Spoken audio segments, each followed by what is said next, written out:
అవచేతన అనే చిత్రవర్ణ రూపదర్శినికి అతీతంగా అధిచేతన అనగా సూపర్ కాన్షియస్నెస్, అవచేతన అనగా సబ్ కాన్షియస్నెస్. అధిచేతన అవచేతన కంటే ఏ విధంగా వేరైనదో వివరిస్తాను. మెలకువగా ఉన్నప్పుడు కానీ నిద్రలో కానీ ఏ విధమైన బాహ్య ప్రేరణ లేకుండా మీరు మీ సంకల్పానుసారంగా ఎరుకతో మీ శరీరంలో ఏ విధమైన సంవేదనైనా కలిగించగలిగిన స్థితి అధిచేతనా స్థితి. అదే ప్రమాణం.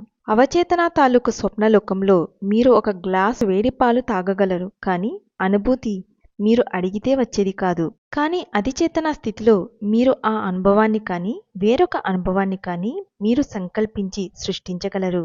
ఇది మీరు చేయగలగనంత వరకు మీరు అధిచేతన స్థితికి చేరారని మిమ్మల్ని మీరు మోసం చేసుకోవద్దు. లక్షలాది మంది భక్తులు అవచేతన మనస్సనే చిత్రవర్ణ రూపదర్శినిని దాటి ఎన్నడూ పోరు. ఇది తన అద్భుతాలను ముఖ్యంగా నిద్రలో చూపుతుంది.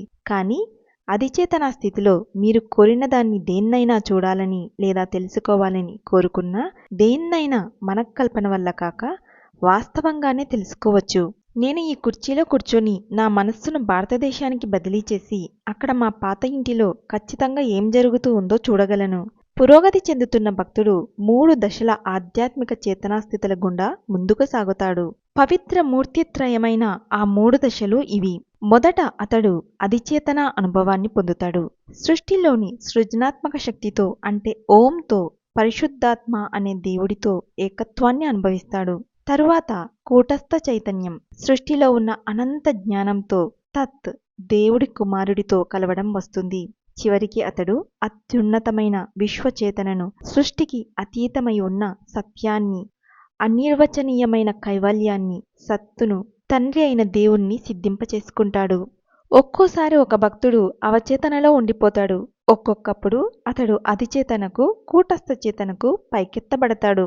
కొద్దిమంది మహాత్ములు కూటస్థ చైతన్యానికి అతీతంగా విశ్వచేతనలోకి, కారణరహిత బ్రహ్మంలోకి వెళ్ళగలుగుతారు. కూటస్థ చైతన్య స్థితిలో ఉన్నప్పుడు విషయాలను అనుభూతం చేసుకోవడానికి ముందుగా వాటిని మానసికంగా చూడనక్కరలేదు. మీరు భారతదేశాన్ని చిత్రీకరించుకోనవసరం లేదు. మీరక్కడ ఉన్నారు. మీరు సృష్టినంతటినీ ఎరిగి ఉన్నారు. ఆ విధమైన అనుభూతి ఒక అంతులేని విస్తారమైన చైతన్యం. మీరు గడ్డిపరకలో ఉన్నారు, కొండ శిఖరం మీద ఉన్నారు. మీ శరీరంలోని ప్రతి కణం తాలూకు ఈ బ్రహ్మాండంలోని ప్రతి అణువును అనుభూతి పొందగలరు. కానీ విశ్వ చైతన్యం అనేదానికి కూడా ఇంకా ఆవల ఉన్నది. మొత్తం సృష్టిలో మీ ఉనికిని అనుభూతం కావించుకున్నప్పుడు, సృష్టికి ఆవల ఉన్న ఆనందాన్ని కూడా తెలుసుకున్నప్పుడు మీరు దేవుడి వంటివారు. Thank you.